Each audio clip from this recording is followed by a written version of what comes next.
Bienvenidos al Brunch. Investigamos, luego hablamos. Una producción de Mexicanos contra la Corrupción y la Impunidad. ¿No tuviste tiempo de leer las noticias más importantes sobre corrupción e impunidad? No te preocupes, en este podcast te contamos, en pocos minutos, todo lo que debes saber para mantenerte en la conversación y estar bien informado. Soy Marina Gómez Robledo, investigadora de Mexicanos contra la Corrupción.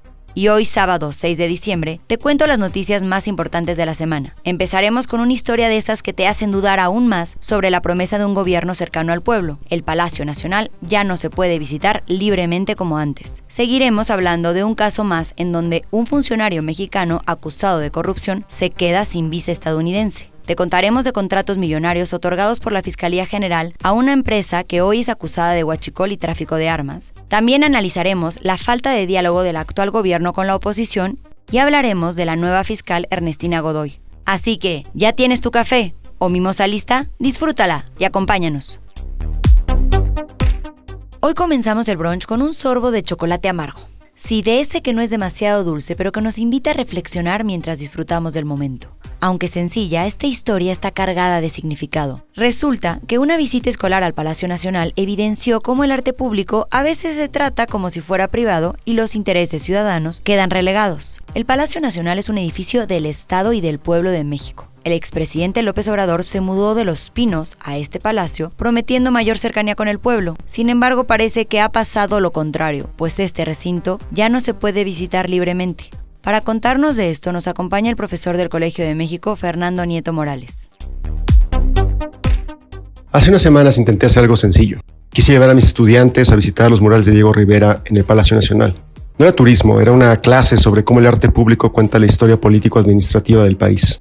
Ver los murales en su lugar original ayuda a entender que el arte también ordena, educa, administra. Después de mucho trámite que incluyó oficios, listas, autorizaciones, llegamos, pero el palacio estaba cerrado. La visita que habíamos acordado con meses de anticipación se canceló en el acto. La razón, que la presidenta estaba grabando un video sobre la ofrenda de Día de Muertos. La ironía era clara. La ofrenda que tanto se presumía en redes sociales, pues no podía verla nadie.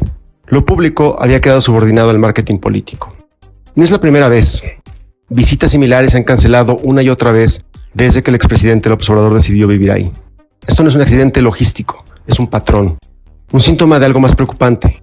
La idea de que el palacio, que pertenece al Estado, no al gobernante, puede cerrarse para fines personales o de autopromoción.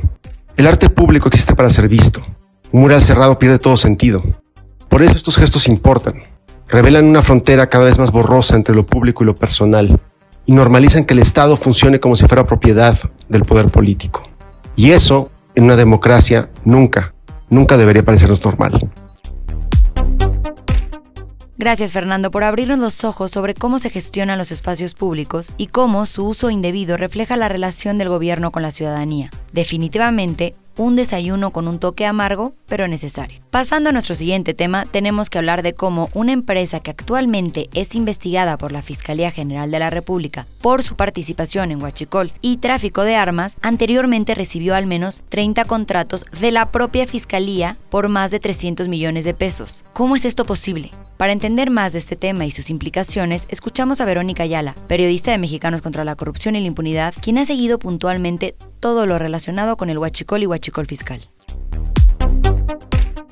Una de las empresas de seguridad privada con las que operaba la red de tráfico de armas y huachicol, en la que participaba Raúl Rocha Cantú, dueño del concurso Miss Universo, obtuvo en el sexenio pasado decenas de contratos millonarios para labores de vigilancia de instalaciones gubernamentales, incluso de la propia Fiscalía General de la República, que ahora la investiga. Se trata de Servicios Especializados de Investigación y Custodia, CEICSA, que según la investigación de las autoridades federales, es una de las 5 empresas que eran utilizadas por la organización criminal para traficar armas. De acuerdo con una búsqueda de contratos en las plataformas de Compras MX y Plataforma Nacional de Transparencia, la Fiscalía General de la República otorgó a CEICSA al menos 30 contratos que suman más de 300 millones de pesos para otorgar el servicio de seguridad y vigilancia en las instalaciones de la Fiscalía y sus delegaciones estatales. Servicios Especializados de Investigación y Custodia vivió un sexenio dorado con López Obrador. La compañía también tiene múltiples contratos con dependencias como el IMSS, el SAT, Banco del Bienestar o la Lotería Nacional, entre muchas otras. Seixa ha tenido como representante legal a Jorge Enrique Alberts Ponce, quien, de acuerdo con el expediente al que MSCI tuvo acceso, era uno de los líderes de la organización, encargado de coordinar que las armas fueran rematriculadas ilegalmente y posteriormente distribuidas a grupos criminales como el Cártel del Golfo. Como lo dio a conocer MSCI, Alberts Ponce también participó en el desfalco multimillonario a Segalmex con otra compañía de su propiedad que ya había sido señalada por la Auditoría Superior de la Federación de haber participado en los desvíos de la estafa maestra. Las empresas de Alberts Ponce han reportado su domicilio comercial en el número 350 de la calle Séneca, en Polanco, inmueble que es propiedad del hijo de Julia Abdalá Lemus, pareja del exdirector de la CFE, Manuel Bartlett. Fue precisamente la CFE una de las dependencias que más beneficiaron a Seixa durante el sexenio pasado, otorgándole contratos por hasta 264 millones de pesos para vigilar las instalaciones de los inmuebles de su subsidiaria CFE Distribución en el Valle de México. Seixa no es la única empresa de la red que involucra a Rocha Cantú y a Alberts Ponce que fue contratada por el gobierno federal. Servicios Integrales Balbón y Servicios Terrestres de Seguridad Privada también recibieron entre 2019 y 2024 adjudicaciones de distintas dependencias. Gracias, Verónica. Impresionante y preocupante cómo la protección puede convertirse en complicidad. Seguimos con una noticia en forma de plato fuerte. Alex Tonatiuh Márquez Hernández, director general de investigación aduanera de la Agencia Nacional de Aduanas de México, responsable de investigar, entre otras cosas, el huachicol fiscal, le fue cancelada la visa para entrar a Estados Unidos. Esto ocurre luego de que en Mexicanos contra la Corrupción alertamos sobre su estilo de vida lujoso, que incluye relojes de millones de pesos y la compra de un penthouse en Polanco a precio de ganga. Y aquí nos preguntamos si la justicia para los corruptos en México está llegando más desde fuera de nuestras fronteras en lugar que desde adentro. Para contarnos más sobre este caso que combina lujo y corrupción, nos acompaña Eduardo Buendía, periodista de Mexicanos contra la Corrupción.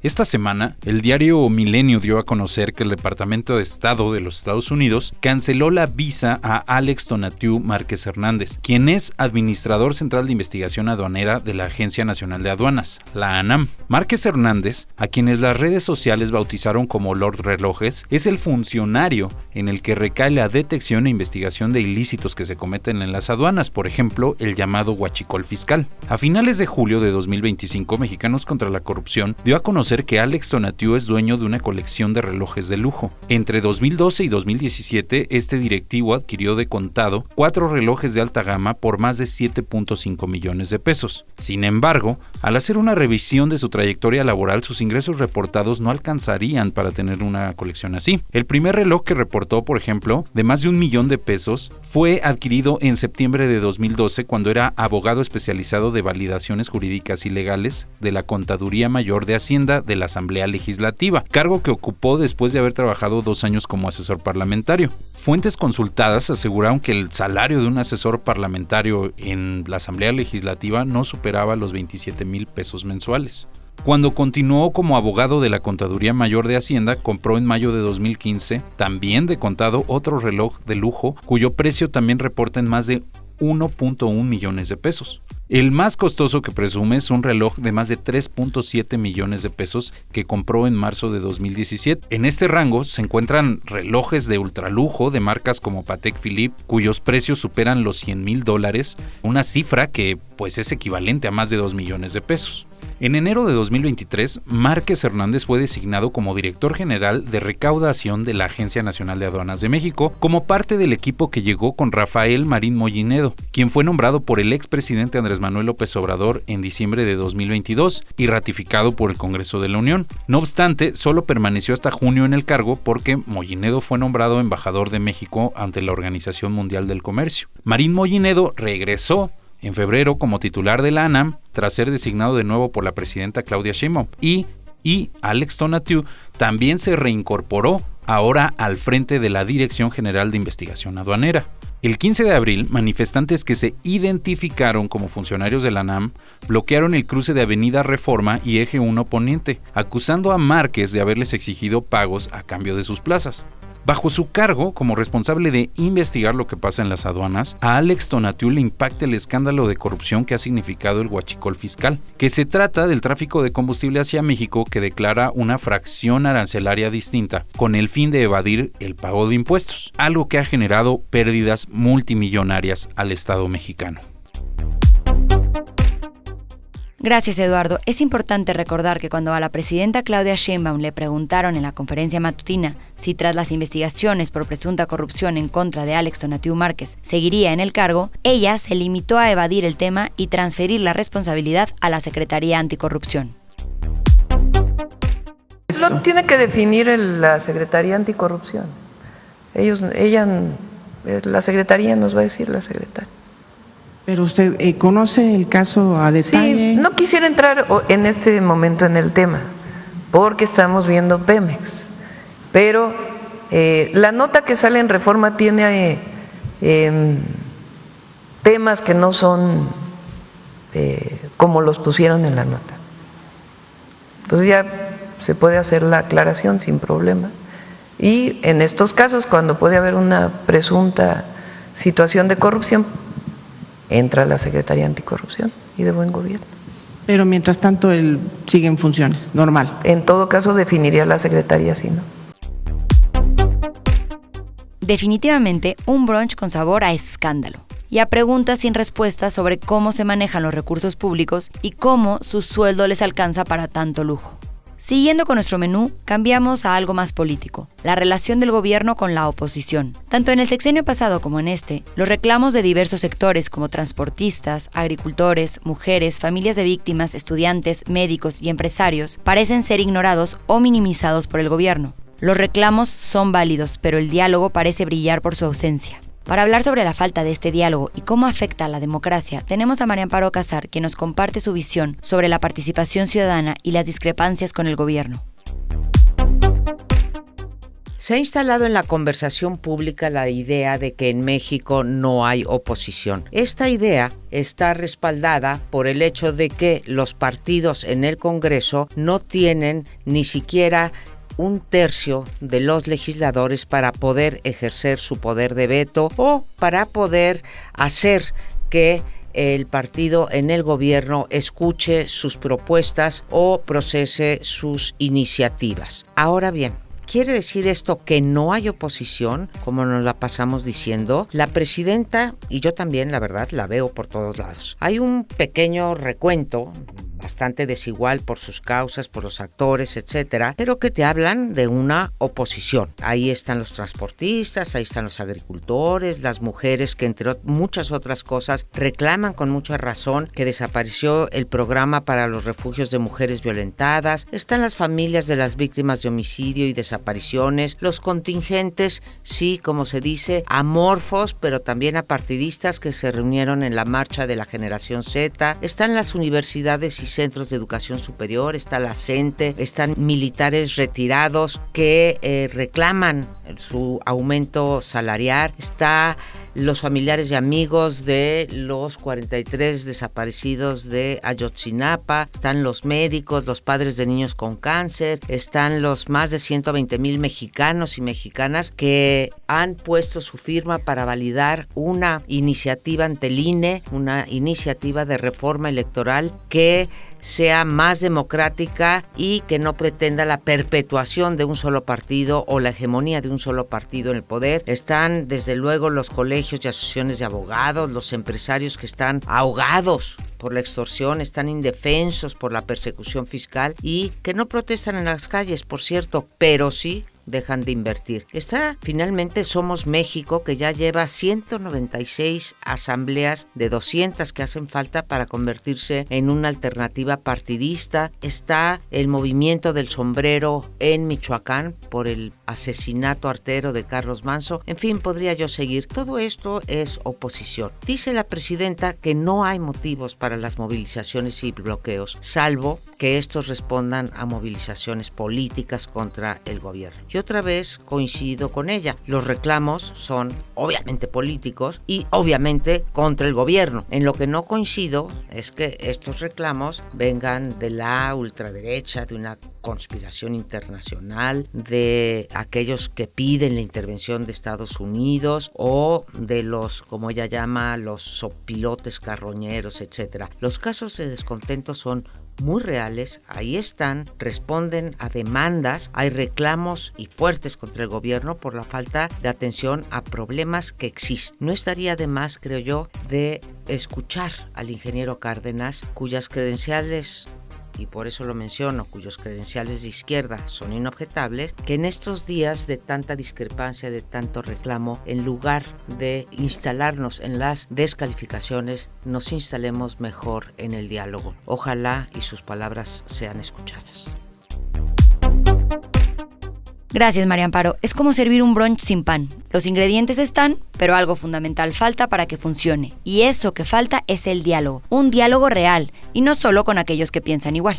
Cerramos nuestro menú de hoy con un tema del que seguramente hablaremos en próximos episodios. Resulta que Ernestina Godoy, quien se desempeñaba como consejera jurídica en el gobierno de Sheinbaum, fue electa como fiscal general de la República tras la salida de Alejandro Gertz Manero. Fue un proceso tan expedito y la seleccionada es tan cercana a la presidenta que esto nos hace cuestionar la autonomía real de la fiscalía.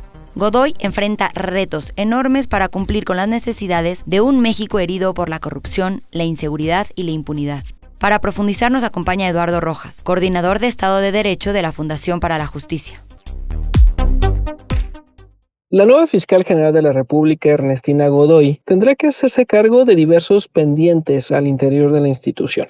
Hoy día no es exagerado hablar de una crisis de impunidad, la cual además, lamentablemente, es particularmente preocupante, tratándose de delitos que a su vez constituyen graves violaciones a derechos humanos. Diversas organizaciones de la sociedad civil han documentado que, por ejemplo, respecto de los delitos de desaparición forzada y tortura, la impunidad es cercana al 99%. La nueva fiscal tendrá que demostrar su compromiso con la procuración de justicia y su ánimo de independencia, autonomía e institucionalidad a partir de resultados, puesto que el propio proceso de designación del cual viene, lamentablemente, no le concede ningún tipo de legitimidad. Se trató de un proceso en el Senado en el cual podemos hablar de ningún tipo de seriedad y en el cual tampoco existió participación de la sociedad civil para examinar a las personas con mayores capacidades y experiencia para ocupar esta importante posición.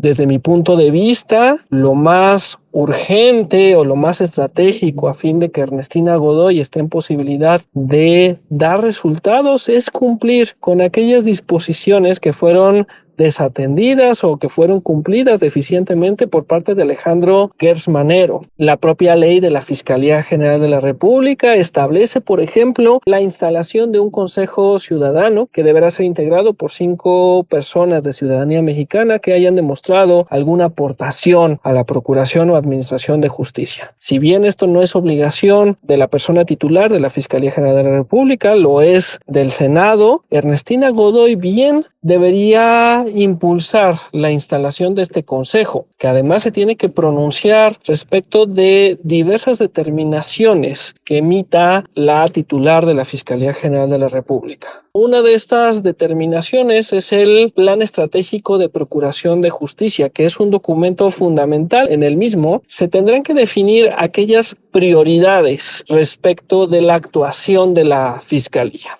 Siendo tantos los pendientes, este documento tiene que guiar la actuación de la institución federal encargada de procurar justicia. Otro punto que es fundamental es asumir que la Fiscalía General de la República, a diferencia de lo que ocurría con la Procuraduría General, tiene que asumir un esquema de investigación basado en la perspectiva de macrocriminalidad. La propia ley de la Fiscalía General, a través de instituciones como las comisiones especiales o los equipos de litigación e investigación, pueden llevar a este órgano a concretar investigaciones que permitan entender las redes de criminalidad atrás de graves violaciones a derechos humanos, casos de corrupción, entre otros. De igual manera, resulta fundamental que Ernestina Godoy ponga atención en la designación de las personas que ocupan la titularidad de las fiscalías especiales. Se debe promover que sean personas con amplios conocimientos técnicos y que además en su designación tengan la posibilidad la sociedad civil de pronunciarse y de intervenir. Como bien lo mencionaba, Ernestina Godoy tiene que ganar legitimidad a partir de los resultados que vaya dando. Gracias, Eduardo. Sin duda un cierre que nos deja pensando en los desafíos de mantener la justicia como ingrediente central en nuestro brunch democrático. Y con todos estos temas terminamos por hoy. No olvides compartirlo y seguirnos en todas nuestras redes para mantenerte informado y sumarte al combate contra la corrupción y la impunidad. Gracias por acompañarnos. Nos escuchamos en el siguiente episodio. Hasta el próximo brunch. Esto fue El Brunch. Investigamos, luego hablamos. Producción y dirección, Lucía Vergara. Conducción, Marina Gómez Robledo. Voz, Verónica Ayala. Guión y difusión, Janine Baquerí. Diseño de portada, Paola Calvo. Una producción de Mexicanos contra la Corrupción y la Impunidad.